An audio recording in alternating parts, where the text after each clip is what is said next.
This is the Coin It Podcast, sponsored by CoinCosmo.com. Have fun like a collector. Think like an investor.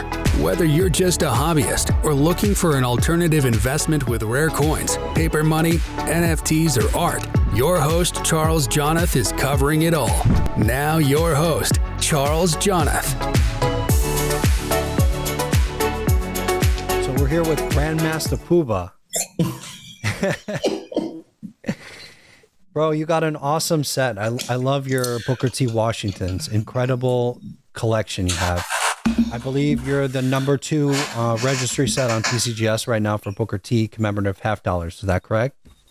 Yeah, that's correct. Yes, sir. And I think on NGC, you're like number 1. You're on NGC too, huh? Man, unbelievable, yet believable. But thank God that is true. Man. Excited. Appreciate you. To God be the glory. Yes, sir. You built an incredible collection. Tell us how you got started in all this, and then why Booker T's, but why did that particular commemorative $50? Let's start there, and then the Booker T. What resonated with you? Why did you have a calling to say, okay, I'm going to build an incredible registry set? Sure. Let me just first say thank you for having me, man. I appreciate this opportunity. I consider it a blessing, Charles. Thank you for having me. My pleasure. The pleasure's all mine. Like I said, when I seen you on the internet, I knew right away I wanted to get you on the podcast because I saw your collection. It was incredible. I'm like, oh, I got to get this guy on here. He took the time. He knows coins. He's doing crossovers. I mean, you really got in deep into collecting coins, and I just want to know, a bit of how this all came about and then how it evolved eventually into building a registry set. Cool.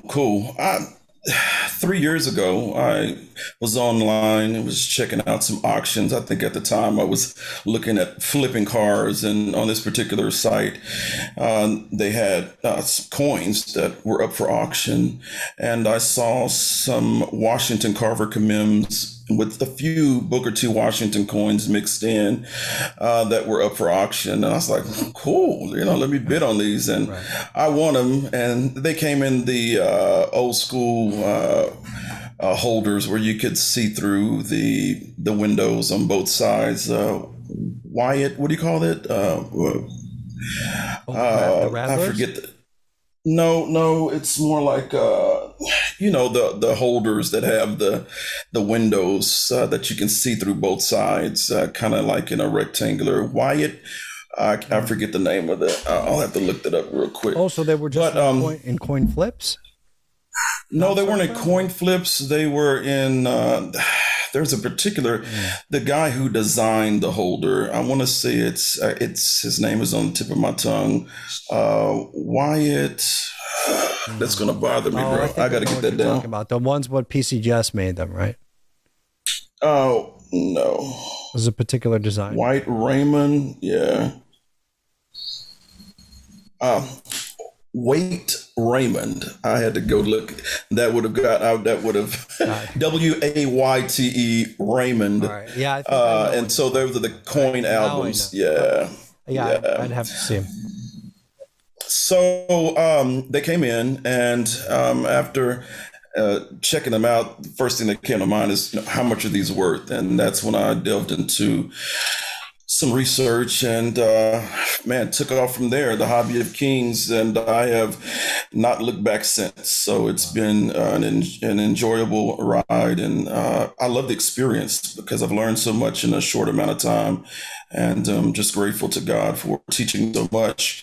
And I learn something new every day. I keep it as at the forefront of my mind and challenge myself to just get better at numismatics and studying coins. I look at coins. So the Booker T Washington coin type of the series has been something that has always intrigued me ever since I laid eyes on the coin, naturally, because he's an African-American on the face of American currency. That also for Washington, Dr. Carver as well. So both monumental figures, both of the gentlemen did a tremendous job with ushering in a lot of awareness and education for African Americans. Tuskegee Institute, of course, everybody knows for Bookert Washington for founding. And just this was at a very volatile time in American history, right, where we as a nation were still trying to grapple with the abolition of slavery to Black people finding their way in America. So one of the great things about Booker T was that he strived to teach our people how to help themselves and to not rely on other races or other people. And he did just that, yes. And so, of course, Dr. George Washington Carver, phenomenal person, very humble man. If you've never heard Dr. Carver speak, it's amazing just to hear him speak. So very, very humble man. And very, very smart. Of course, we know him to be the peanut scientist. Excellent agriculture for agriculture, and it developed so many uses for just the peanut. And that's correct. Also an artist. So I've developed a fascination and for both of the coin types, and just decided to assemble a collection personally. And then I eventually learned about the set registries and the competition part of it. Right. And it just kind of took off from there. So it's been very fun. It, right? It does. It does. It keeps you on track and it keeps you focused. And if you've got holes, of course, I was just so quick to fill all the holes. And and then once that was done, it's like, well, okay, how can I make this set better than what it is? So. I'm still enjoying it. I'm not done. Really? You still, you did pretty good. You want that number one slot though, right? You know what? I pray to God that happens someday. I try not to look at it so much as being in competition with other people as much as it is just, competing with myself. Dr. John, J&L, the J&L collection, he's been collecting longer than I've been alive. Yeah. And God bless his wife and God rest her soul. They were a phenomenal couple. They're well known. I've met him. I know him, and hats off to him. I met him at a Vegas PCGS show not long ago. And man, he's just got a spectacular. Yes, in Vegas. Nice. Yeah. We got to link up the next time I'm that way. We will, man. Definitely. I'll be at those shows. It's in my backyard, so it's easy. Anybody who's seen the J&L collection, they know that he's a force to be reckoned with. Right. Yeah. So, even with, what I specialize in with BTWs and Washington Carvers, I was just talking to Bonnie Sable, I think the other day, and I'd given Dr. John credit on being the first to crack a new category for Mint State 68 coins. 2 years ago, there weren't any 68s in those, but for the other commems, I believe that there were. So, he's just, I'd like to be in that number one slot, but hey, number two is just as good, all things considered. I'm not complaining. No, it's good just to be in number two is quite an accomplishment, and you did it in a relatively short period of time. How long did it take? Man, 2 years, Doc. 2 years. 2 years, Doc. Yeah, by the grace of God. Wow. And that was a lot of coin hunting, a lot of submitting, a lot of purchasing, a lot of money. Yeah. So, and I collect other coins other than the BTWs and the Washington Carvers. I love Morgan dollars. That was my second favorite coin type, was the Morgan dollars. And who doesn't love Morgan dollars? Everything. And I still have some really nice ones in my set, but I'm also working on my 50-piece classic commemorative set, as well as the 144 piece. So those I had to kind of narrow things down so that I'm not all over the place. And what I've learned is if you study in one particular area and you focus in on that, then you'll do well. And that's kind of what I did. So just narrowing my focus. What am I looking for? And gaining a better eye for grading. I've come a long way in terms of knowing what to look for. Raw coins, still my passion, but that's something I still do. May sound kind of silly, but I've got a ton of coins, and sometimes I'll just cover the labels, and we'll just look through them and grade them and reveal them to myself to see how close I get to what the grades are on the labels. And you got a good eye for it too. I seen you pull that one out of raw that wound up in a 67 holder, the Bookert T, right? 67 holder. It was on your Instagram. You're talking about from the New Orleans show, the Mint State 68. Yeah. Oh, so okay. Yes. Yeah, that was had it huge. Upgraded then, I guess, right? My God, you talk about, I'm still wrapping my mind around that one. Yes, an amazing coin, 1947 Bookert Washington. I think there were only 6,000 made. And I think most people are aware that a lot of the BTW commemoratives were sent back to the mint and were melted down. So we really don't know how many are still in existence today. But the 1947 BTW had a very low mintage of 6,000, I think, with maybe 4 SA.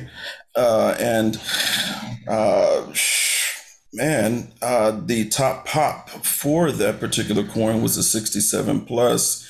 Price got value at 20 grand.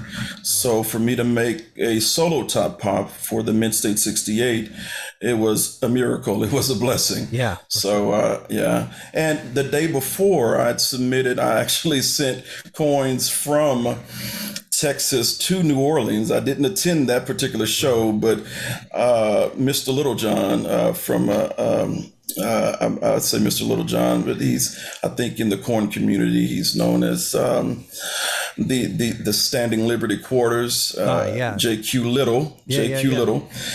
He was like, Mike, you should go ahead and send your coins. And we're gonna say that God inspired him to call me that morning when I'd gotten off the graveyard shift, woke me up. It's like, Mike, right? I think you should send your coins in. And I sent 2 batches out over the course of two days. And the first batch, I'd gotten several upgrades and a top pop. I'd already had one in that particular coin already, but still it was like, $5,500. So I was excited about that. And then the following day, that's when that Bitcoin came out, man. And man, it's still the talk of the coin community right now. And I just want to say thank you to everyone who has congratulated me for that accomplishment. I've gotten a lot of love on Instagram, some on Facebook, but I appreciate everybody for shouting me out for that particular coin. Thank you guys. I appreciate you. That was really good. That you got a good eye for it.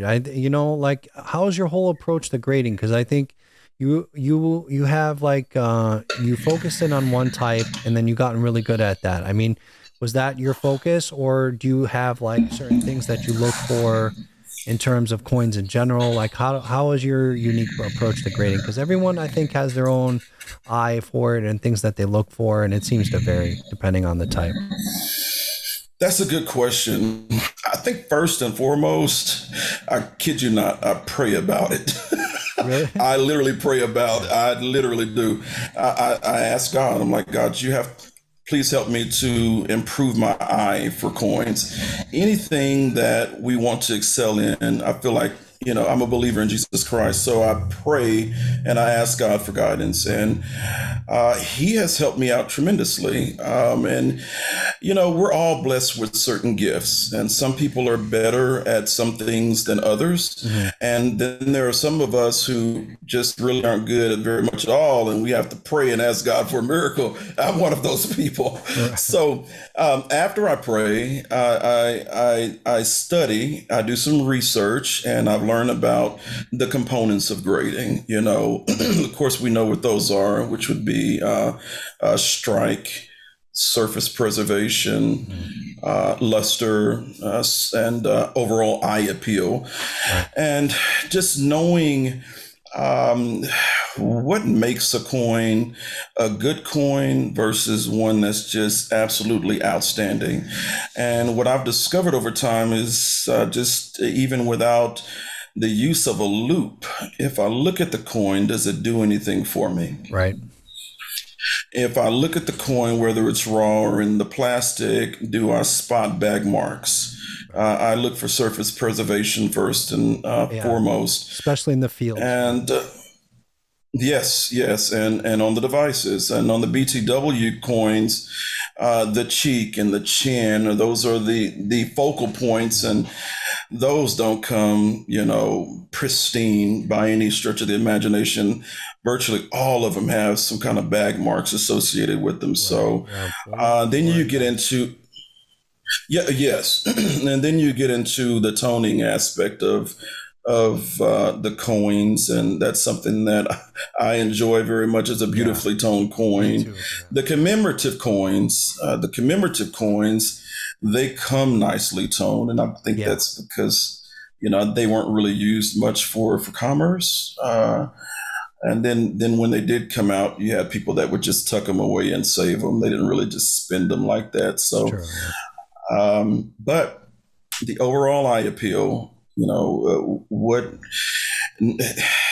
if it, I try to put myself in the grader's position, once it gets to the first base, second, third, and then eventually to the finalizer, what's 1 through 3 or 1 through 4 going to say when they look at the coin?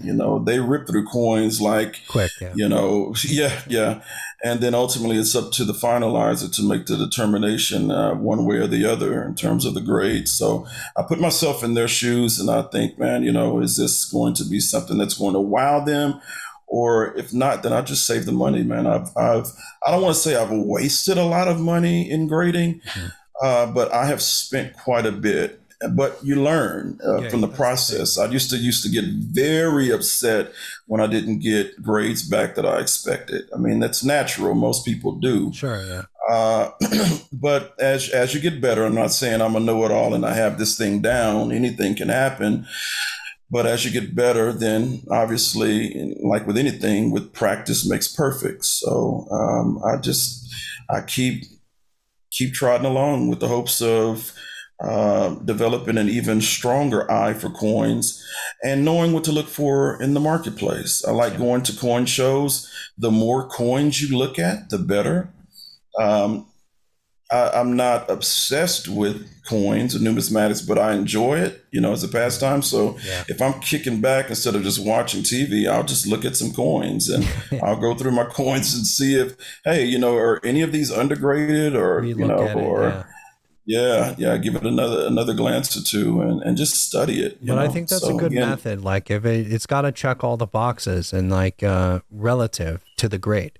And then if you see like, well, okay, I see what they're talking about because it doesn't have X, Y, and Z, or there's a slight hit on the cheek that maybe makes it not a 67, and just little things like that. But if it does, and you're like, wait a second here, then at that point, I guess you're regrading, right? You're going for a reconsideration. I like that. I do. I like I call it the regrade game, because it's not necessarily a game. I look at it as a challenge. Essentially what you're doing is if you send let's say for PCGS, right? And for both really, but I'll just say PCGS. If you send a coin back to them that they've already graded, and you're basically saying to them, hey, you guys need to take another look at this. You didn't get it right. You made a mistake. So it's a bold statement. It really is. It's a gamble.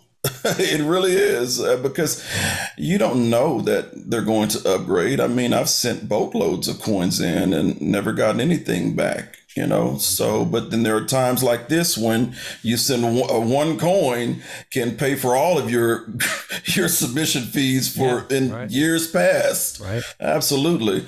So yeah, again, it's just learning how to have a good eye when it comes to grading and taking advice from people that are in the know. I know some very, very good people that have been in numismatics a lot longer than I have. JQ Little, Mr. Little John, he's got a phenomenal Standing Liberty quarter set, #1, by the way. He was just featured in the PCGS. Yeah, exactly. Yes. And showed his set at the New Orleans show, and we'll also show it again at the upcoming Long Beach show. Oh, really? Okay. Nice. Stay tuned for that. I'll he'll be there. Yeah, but I met him. Nice. I met Mr. Littlejohn at Las Vegas show. Gary Granowski introduced me to Mr. Littlejohn, and man, we have just been. He's like my godfather. He's like a father in numismatics to me. So I love him. I love Bonnie Sable. She's just been there for me and gives me good advice as a dealer. She's the tone coin lady. Yeah, I showed her some at the last TNA show, and she was able to see some things that I didn't see. So I was like, dang, I still got some more learning to do. Oh, yeah. Then you've got the Duncans, Kathleen Duncan. She's been very instrumental in helping me get my set to where it needs to be. So, just listening to people that know coins. And one thing about me, I always say the biggest room in my life is the room for improvement. Yeah. I stay open to learning. I stay humble. I keep God first.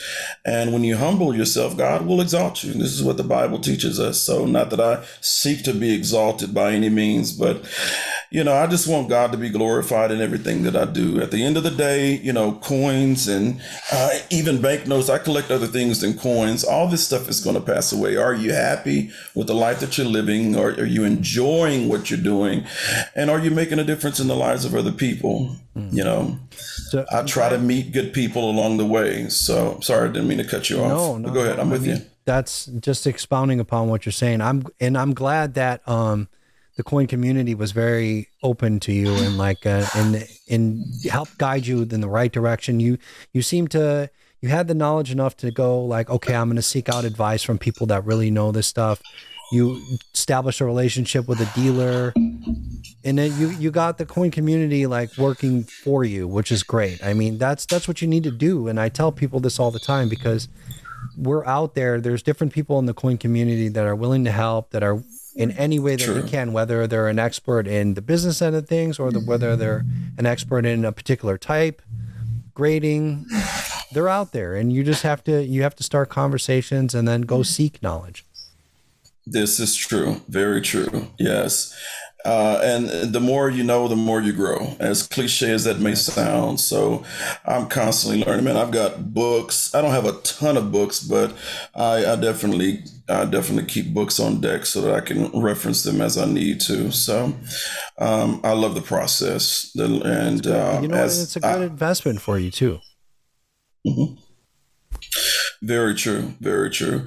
And I think another thing that the coin collecting hobby does is it opens you up to new people. And this is something that I'm still learning, which is, not everybody is personable, right? But those who extend a hand to greet you, and then if you feel comfortable enough to go out and meet people, whether it be at coin shows or just even at a local dealership, right. Coin dealer, then that's a step in the right direction. But the idea is, the coin community needs to be stronger than what it is. It's more than just buying coins at the coin store, buying coins at auctions. We're stewards. We're called to be stewards over the treasures that we have. I'm not going to take any of these coins. I've got tons of coins. I'm not going to take them in my casket with me. Right. So, I'm just a steward over them while I yet have them. So I think, too, building that pedigree is vitally important. Not that I seek to necessarily make a name for myself, but, if you work hard for something, you want to be known for it. No, for sure. I think one of the things that I enjoy doing is what I call coin art. So I like to dress the coins up instead of them just being on a bland PCGS True View. Yeah, that looks good. You can see the coin, but I'll put some artwork behind it. I'm really good at graphic design. I've started experimenting with some motion graphics. Just started my YouTube channel. Oh, good. I think last year. Yeah. And so you can see some of my work there. Anybody who may be interested, but very cool. Yeah, it just gives me. Gotcha. Thank you. It just gives me an outlet to express myself, So I just call it coin art and just dressing the coins up, And if you've seen any of my work, you'll know what I'm talking about. Yeah. So whether that be the motion graphics you did, that were really cool. Actually. Yeah. Thank you. Yeah. I'm grateful. Thank you. To God be the glory. And I'm still learning as I go there too, because it just gives me that avenue to be creative. And, hey, if people like it, great. And if people don't like it, well, that's fine too. This is just something that I enjoy doing. And it's something that kind of makes me different than everybody else who's collecting, if that makes any sense at all. Yeah, well, it does. Like, and the thing about going back to, I think you're really, what you're touching on is pedigree too. Like in terms of when you look down the line there, you're going to be like, there was this guy, GrandMaster Poobah, who spent years collecting, Bookert Washingtons. He built the big prominence. I mean, all these play a role in the history of the coin community, and it helps to inspire other people as they just begin their journey in collecting. Tell me about it. You're absolutely right. I think that's a very good thing to do, and I'm happy that you're trying to put the name behind it and then build that sort of pedigree there, because that it helps the coin community. That's at least my belief. I hope so. Yeah. We never know. I mean, even interviews like this. And by the way, I commend you for the Coin It podcast show. I love this idea. You've been doing super. I've watched episodes. And I'm like, man, this guy's on it. So shows like this, I got pushed to kind of doing it. This is not something natural for me that I wanted to do. Really. Mm-hmm. I don't like to be on camera per se, but people around me were saying, well, they wanted more content coins. And of course I wanted more content coins. So I kind of did it essentially for myself. And then as I started interviewing the younger guys, the younger dealers or aspiring dealers, that I just got a lot of encouragement, and I'm happy now. I stay motivated for doing it for them, because it's hard. You know how it is, man. I'm running Vegas Coin Dealer. It's very busy these days, especially the coin market has gone crazy, which we'll talk about shortly. But I mean, it's keeping me busy, so it's hard to find time to do this stuff. But I'm making it happen little by little. I've committed to doing 52 of these, so we'll see where it goes from there. Yeah, that's what's up, man. Keep on keeping on, man. I mean it. God has blessed you. So years from now, this will still be available to be watched by your children and your children's children. So, you're making strides. We don't always get pats on the back. We don't always get likes for what we do. Right. So if we don't look for it, those things will come naturally. We just I'm not worried about what we're good at doing. Is small, right? I know, right? I know. We're not talking about sports or anything like that, but it's good for us. I tell other people too. I said, if you're into coins, really into coins, you'll like it. If not, it's maybe a sleep aid for you. You can listen to it and fall right asleep. As bizarre as it sounds, man, it is hard for me to whether it be family members or just people that I know, I often say I wish I had learned about coin collecting sooner. Right? I mean, if I had started when I was Man, but you have people that are in the industry, dealers and collectors alike, that have been collecting since childhood. You know, their dad turned them on to this, and their grand. So I didn't have that luxury. You know, again, I'm 3 years in, and I'm enjoying every moment of it. But what I have begun to do is keep my line open. I throw stuff out there on social media with the hopes of sparking an interest, and I entertain questions. You know, Black Coin Goddess is a prime example. She saw maybe one of my posts, and she was just, you know, she was out of New York. She was collecting George Washington, Carver, and Bookert Washington coins. Hit me up on IG, and we're good friends today. And this was like maybe last week.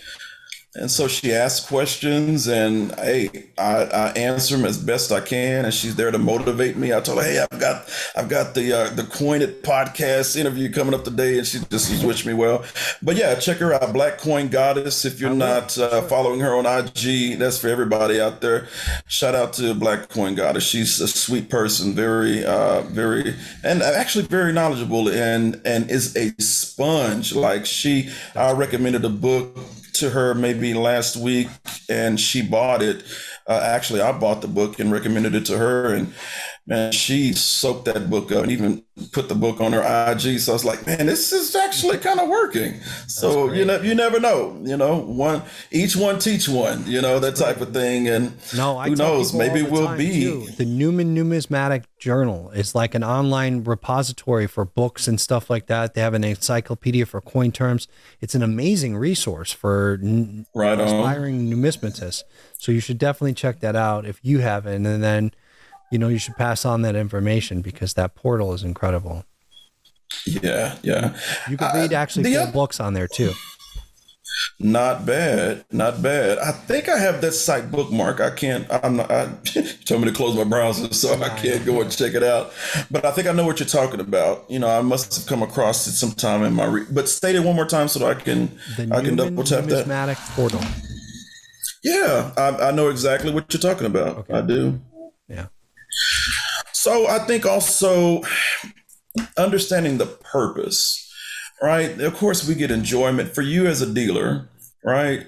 You get enjoyment out of selling coins because this is what you like. I know that you know, there's some collector in you, right? I don't know if I could ever be a dealer because I have a hard time selling my coins. Yeah, but it is hard. But you know what? The way I look at it is this: it's like it's an opportunity to handle incredible coins. You know, because obviously, if I just had a ton of money, I probably wouldn't sell anything. I'd just be buying. Yeah. I would just find the best coins that I can, which basically is what I do now. But instead of selling them to another client, I just put them in the vault and then leave them there. Why would I sell? Yeah. And that touches on a little bit about what I was about to share, just understanding the purpose of why you're doing what you're doing. I've heard the argument that coin collecting is not supposed to be so much of an investment, but I mean, I look at coin collecting as an investment. It's hard for me not to because I'm dumping quite a bit of money into these coins. I at least need to know that I can get something back out of them. So you know, here's the thing, right? I'm a third generation in this. Okay, it's like my stepfather was in this. His father was in this. So I grew up in a coin shop. I have clients now that my grandfather was servicing them. He was selling them coins in the late 70s. Let's say, right? Wow. So I've seen already what it is. and now he's in a very good position. You know, I'm sure at the time my grandfather thought, oh, just sell him the coins. But he held them all this time. And now he's, you wouldn't believe. You wouldn't believe, Poobah. Like he's in a very good position because he saved all that money in these years and it appreciated. Those coins, like when you buy quality, they don't get any cheaper. You could go back. I have old Whitman books going back to the 50s, 60s, and you could see the prices. I mean, yes, a big part of this is inflation, right? It's the natural, something that naturally occurs. I mean, we have a fiat money system. We're gonna encounter inflation over time, but especially these days. But so that's inevitable. So it's a good way to store your value. True. Can you waste a bunch of money in coins? Of course. Like if you make mistakes, you buy coins that really aren't rare or common stuff.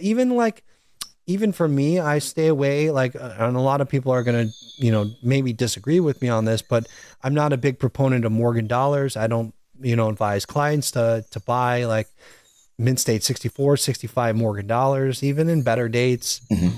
But I mean, if you really buy right and you know what you're doing, you could have a twofold, you could have a hobby, which you enjoy, but also an investment. Now, yes, true. A lot of people like this. People in the coin business call it the I word, like investment. There's a lot of people that like to stay away from the I word, but in reality, I think that's crazy, bro. I don't get that. And I don't want to make it seem like I'm money hungry, but I'm not going to just, well, here's the thing. If I pass, when I pass away, I've got to pass this on to, I don't have any wife or kids right now, but, my family. And then, they're going to go take the coins, probably approach the major auction houses and say, hey, we need to liquidate. It's an investment. I would really be disappointed if they took my entire collection and just, got pennies, just pennies, or really didn't get much out of it at all. That's why you have to advise them, you have to, right. In proper planning with inheritance, especially in these coins, you have to give instructions because it's always favorable to do it yourself in your older age. True. Because you know what you're doing, you know what I mean? Like rather than your heirs. But in the event that it does go, you do want it to go to future generations. Like, let's say you do have kids down the line, and what if they're into coins and they show an interest, and then you have to educate them properly that this is also an investment and what to do with it down the line, how the coin market works. I mean, they learn that over time. True. Very true. Yeah. There's different variables, but I think as long as they know where to go and then not to take it to someone random, because it goes back to this. Part of the problem with our industry is really there's no standard for who's an expert in anything. I mean, you could go walk into a local coin shop and they may not necessarily really know what they're doing, unfortunately, So, right. Or they could be getting over on you and knowing what they're doing. Like, a lot of times it's just like, well, they kind of know, but then, they look up in the gray sheet and they're like, oh, just to be safe. Because they really don't know what they're doing, you know what I mean? Just to be safe, we're going to buy it 50% of gray sheet or whatever.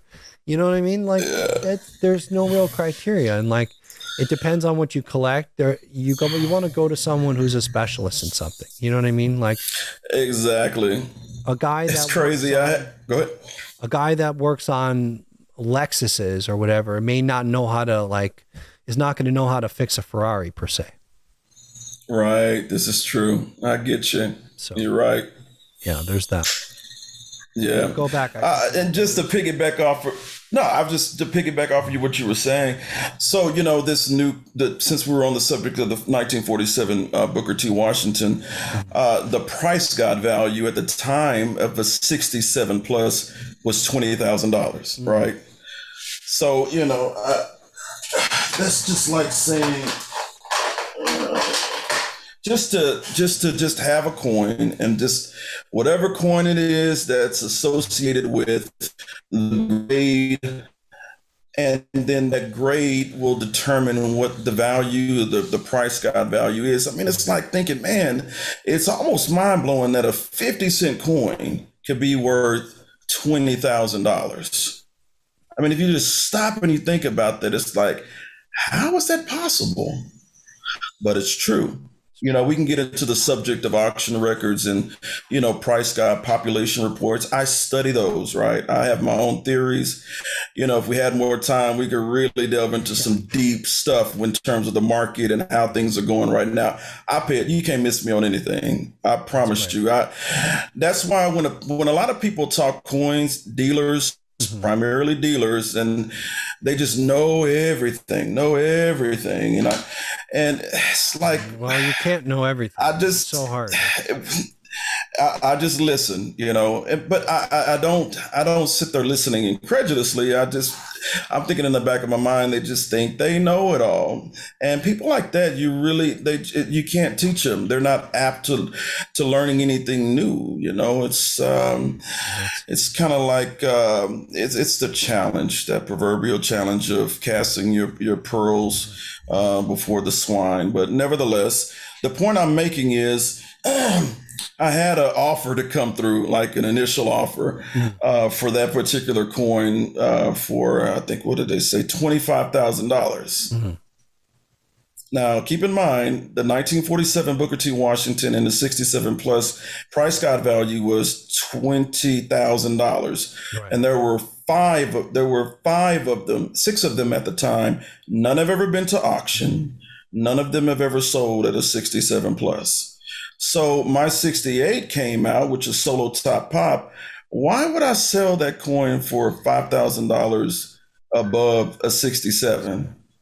Well, it doesn't make sense. But a novice really would have been like arbitrary in a way, because there's no really record of how do you assess what the market is on that. It hasn't seen that walk yet. I mean. Right, but I know for sure that it would be foolish for me to sell that coin for $25,000. You understand what I'm saying? I just there's no price guide for the 68 right now, but I've had professionals to tell me, oh yeah, you're looking at upwards of anywhere at a low of 50,000 upwards to 125,000 or more. If I put that Mint State 68 1947 Booker T. Washington coin at auction, who knows how much? All it takes is two bidders for that thing to just skyrocket and just gain some astronomical number. Yep. Not everybody collects Booker T. Washington coins. This I know, right? Yeah, but we still have to be smart about it. It is. But I believe that's going to change.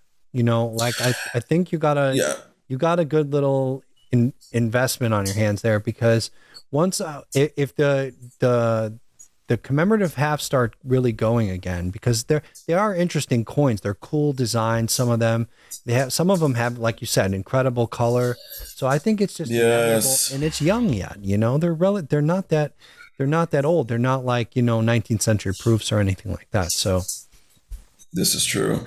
And that's what I've been advising people that are open for advice. What would be a good start? And I would say, man, now's a good time to buy. People are sleeping on silver early commemorative coins. Let them stay asleep, because guess what? If I see them, I am going to buy those bad boys up, man. I've got quite a few, already, but I'm always on the hunt, because you never know what's out there.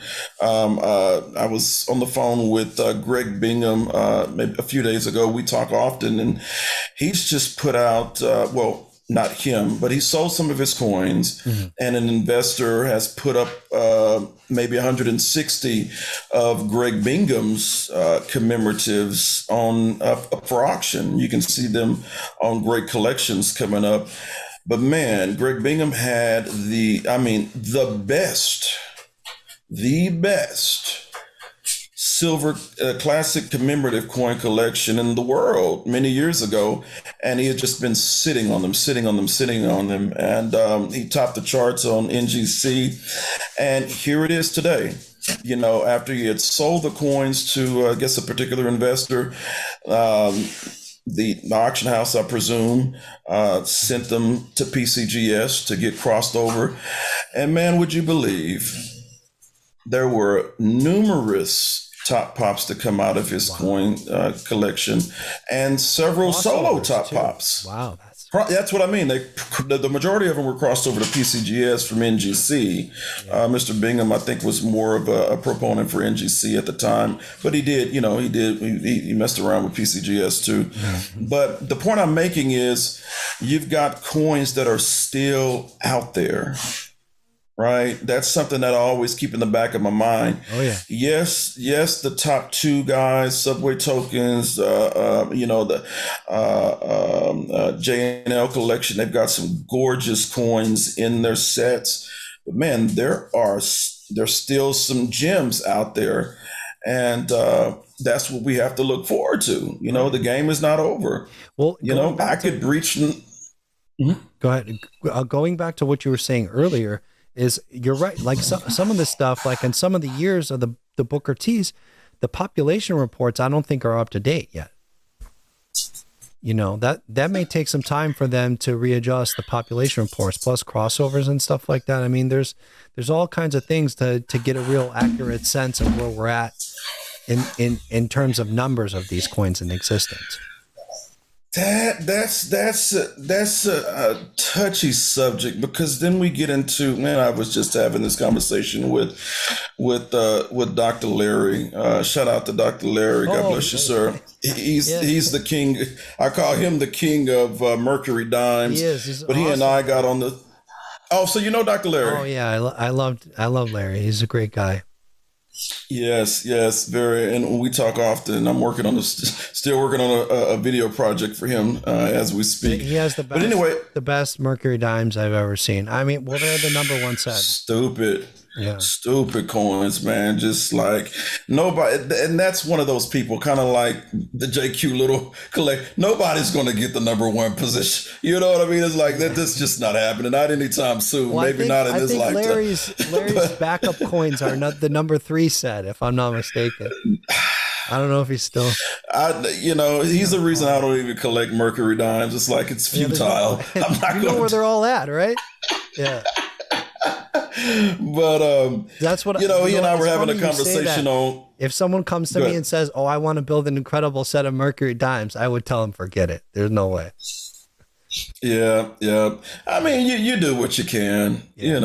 It's hard to say.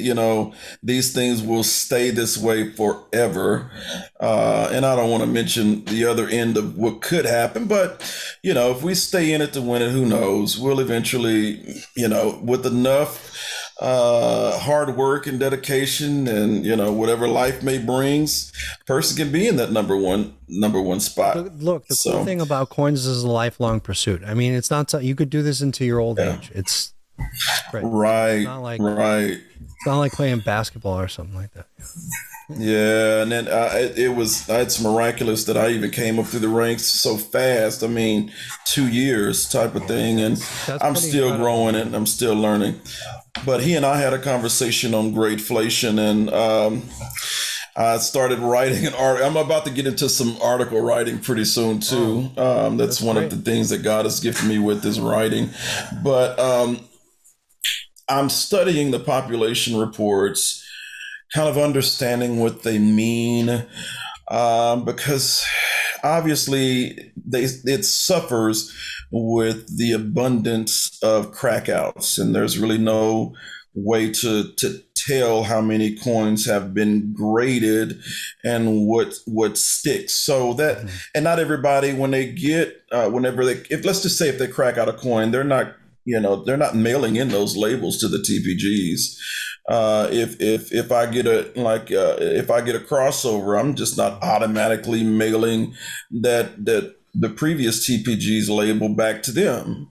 So that has some bearing on the population reports, as you say. Right. I want so much for it to be better. I've started thinking along those lines. One thing about me is I'm solution driven. If there's a problem, I try to figure out a way to solve it. And by the way, I've got a pretty neat app that I developed along with Low Code Agency. Uh-huh. Yeah, it's called the TPG Coin Tracker app. Right. What exactly does it do? I have a channel on YouTube. Well, I developed the app really more so for me, but also for other collectors who grade on a consistent basis. And what the app does is it helps you keep track of the coins that you submit for grading. You can take pictures, and you can follow the life of your coins. And if you're one to do multiple submissions, then it's the perfect app for you. So, but you can find out a lot more about that on YouTube. I've got a channel for that as well, with the orientation video and an introduction to the app. But it's called the TPG, which stands for third party grading. So the TPG Coin Tracker app. I love it. So yeah, Great. I just wanted to just shoot that out there. But the idea is as we're submitting these coins, the population reports are important. I want to be able to trust them. I'd like to know that, there's only been a certain amount of coins that have been graded for this particular coin. And I would like to think that the price guide values are as accurate as they can be. That they're just not thrown up there arbitrarily. Even if you just kind of pay attention to like coin facts with PCGS, and if you look at the comments and under certain coins, after reading those comments, they all start to sound the same. I don't know if you've taken notice of that, but it's almost like, this is not a rare coin, or, they're plentiful in this, right? And it's like, surely there's more. I thank God for Dan Duncan, who was kind enough to send me a really good book on commemoratives. And I've read that and I've enjoyed it. But it's like, there are some authoritative sources that have paved the way for numismatics. Why not use what's available on the market? I like the articles that PCGS puts out. I just think that they need to update their commentary on some of the coins. And, I believe, the issues for Bookert Washington coins, those are low mint issues. I mean, if you study how many coins come in, like 8,000 or 6,000 for one coin, or, they weren't plentiful. The 1946, like with maybe 1 million that were released, but a great number of them were sent back. And like with the 1952 Washington Carver, those are plenteous, right? And I've noticed that they grade those the hardest. Go ahead. The Carvers I think there are more Carvers than there are Booker T's, right? I believe so, but they kind of run neck and neck. Those are the last two coins that ended the whole classic commemorative thing. People took issue with classic commemorative. They just felt like there were just way too many at the time, and it's almost like every state or every person, just had to have a commemorative coin. But I love them for the fact of the historical value, and then the art associated with the coins. Artwork, some of them have really cool art. Tremendous artwork. It's just it tells a story. I mean, there's 50. What is it, like 50? And just remarkable. And that's collecting a 50-piece classic commemorative set is just as challenging. Even the 144 classic commemorative coin set, collecting all of those coins is just as challenging as collecting a Morgan dollar set. Yeah. It's not that easy, especially if you're trying to get really good grades. Yeah. And you're shooting for high grades. Yeah. Top grades are always difficult, man, Yeah, very, very difficult. I guess it's getting harder is it getting harder for you, like, to acquire coins now? The market seems to be, the prices are inching up. It's crazy, right? It is, but it's instead of, my motto is instead of saying, I can't afford something, it's more, what do I need to do to be able to afford it? So whether that means selling some coins that I'm not really, collecting per se, or selling other stuff like art, or just putting, earning money from my daytime job, my businesses, and, putting that back so that I can buy more coins as they come around. Competition is fierce for quality, high grade coins, especially in the commemoratives, much like the Morgans. But there's so many others that are out there. Anyone can find their niche. I've started. I bought some. What do you call it? The nickels, the 5 cent pieces, and 1800s, and I like them. I've done really good. I bought some proofs, a couple of proofs, for a few $100.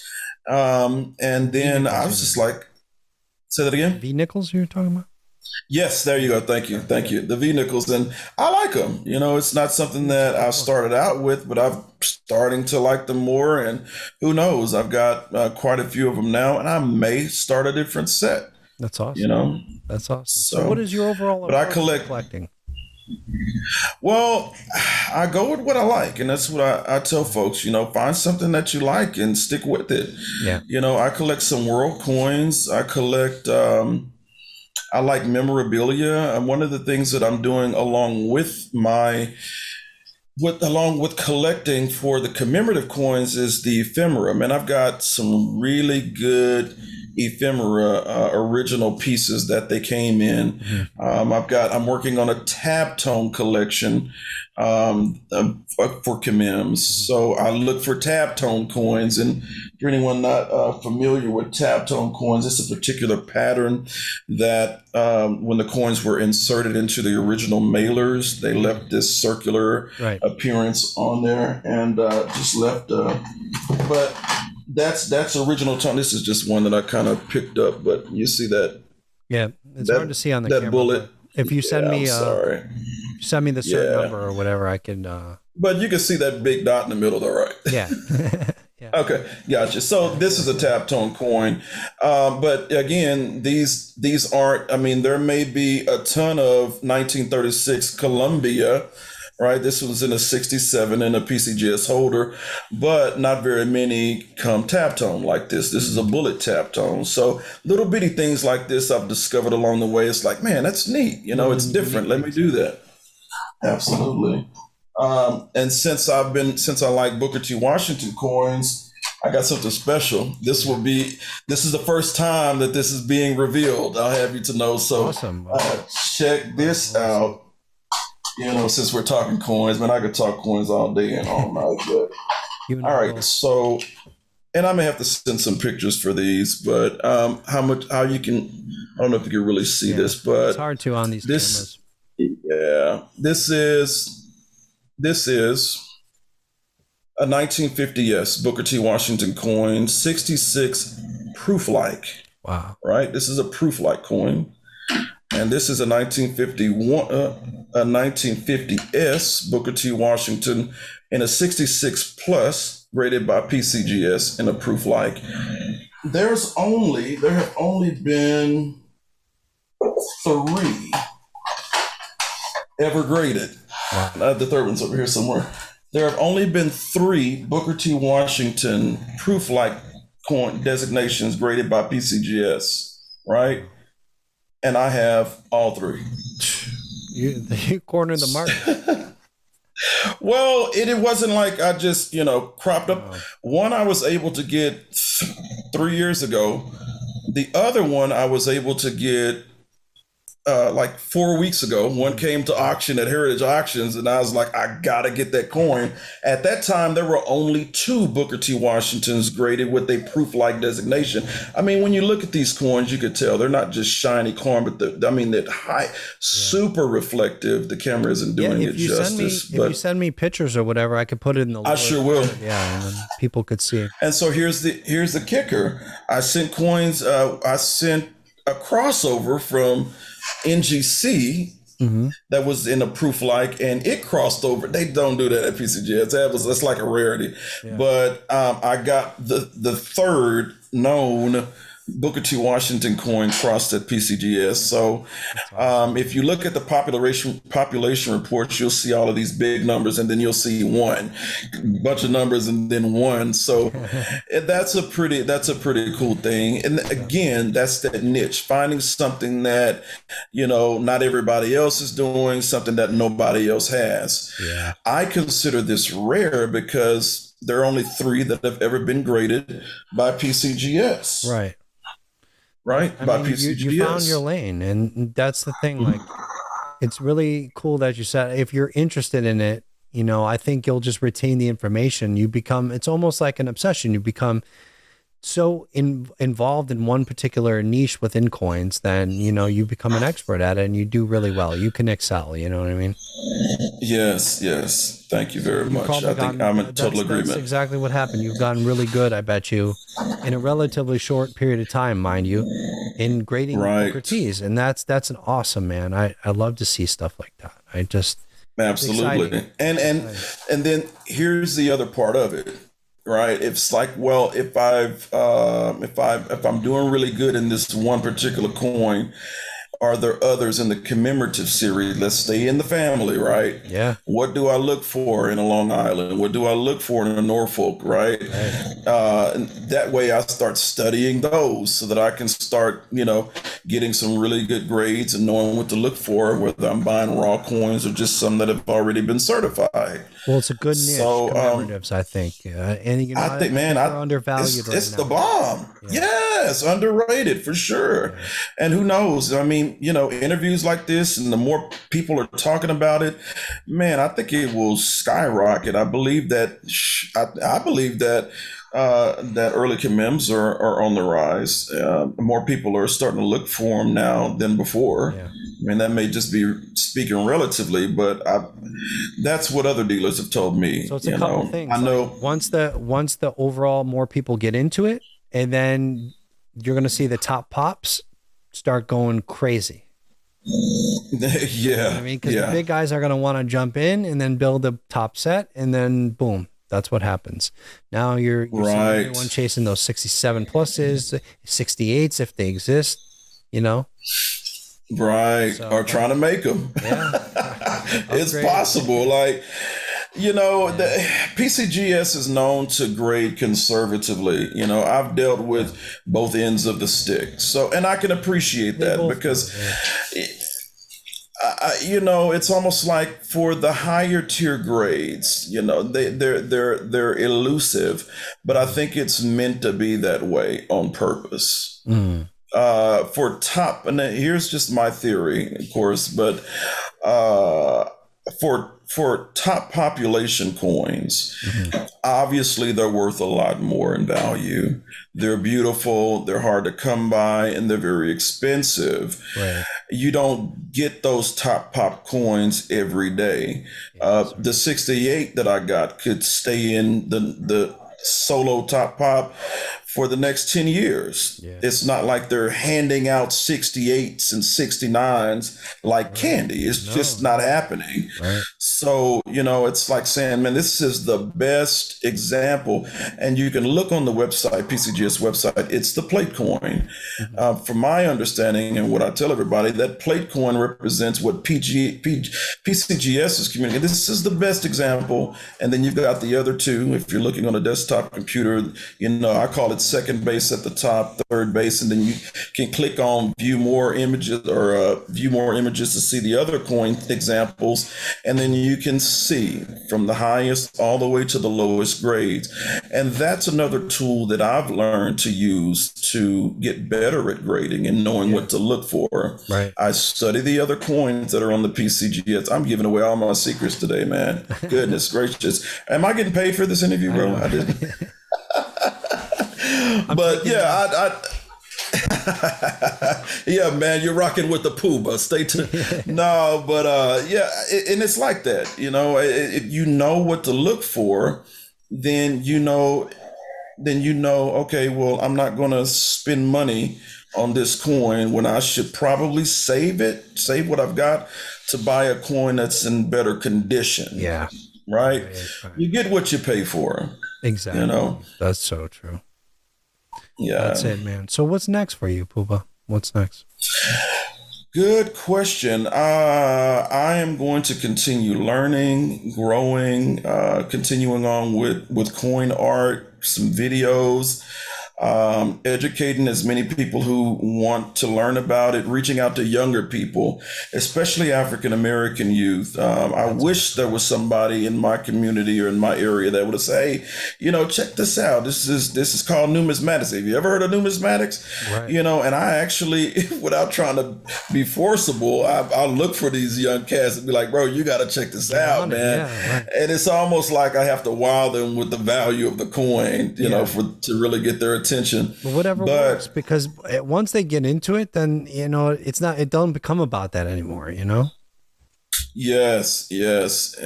I mean, there's so much that's out here, and the Mint is still putting out some really good modern stuff. You know, I don't necessarily collect a lot of modern coins, but there are some like. There's good stuff. There's rare stuff out there too that you could find and change still. So it's a whole other world. I made it a goal during Black History Month. I tried to find every coin that had a black person on it, and I think I did, maybe -1. And I've got a really nice collection of U.S. coins with African Americans on them. The Crispus Attucus. I do. That's just bought one too. I bought another one. Yeah, in a better grade, by the way. So really nice big coin. So yeah, it's a really nice big. Yes. So, but just finding something, and that's what I like to do. If anybody's willing to listen, I'll give some time and some guidance and with the hopes of them being able to learn and gain as much knowledge about numismatics as I have. And then maybe I want to get into some, now that I feel like I know more than what I did when I first began. Now I'd like to start giving more knowledge to numismatics. And this is where I thought about publishing a book, but I said, well, let me just start out with some articles and see how well those do. And if they make sense and people are vibing with it, then hey, one thing may lead to another. I mean, there are many great writers out there. Well, any way I can help. I have a blog too. I'm willing to feature you anytime. Like if you got an article you want to publish, good. I'll put it out to my mailing list or whatever. It's over 200. That would be awesome. Thanks, Charles. I appreciate that. Of course. That and keeping God first, man. The sky's the limit, and I hope you'll have me back. I hope you'll have me again real soon. We'll definitely make it happen. I want to check up on you and see how it's coming and what you got into next. So it'll definitely happen. Great, man. Hey, thank you so much for having me, man. I appreciate you greatly. It was a pleasure, and I look forward to hearing from you soon. And then send me all the information, and I'll put it in so everyone can see the links and the pictures and stuff and the coins, and go from there, man. All right. Gotcha. God bless everyone. Appreciate you if you stayed to the end of this video. I appreciate you for sticking with us. So, and I wish you well here with Coin It podcast, man. I've subscribed to your channel, man. I'm following you on Instagram. So I'm rocking with you, baby. We own this together. We in it together. Thanks, Poobah. All right, man. I'll see you. All right. Take care. Bye. Thank you. God bless. Same.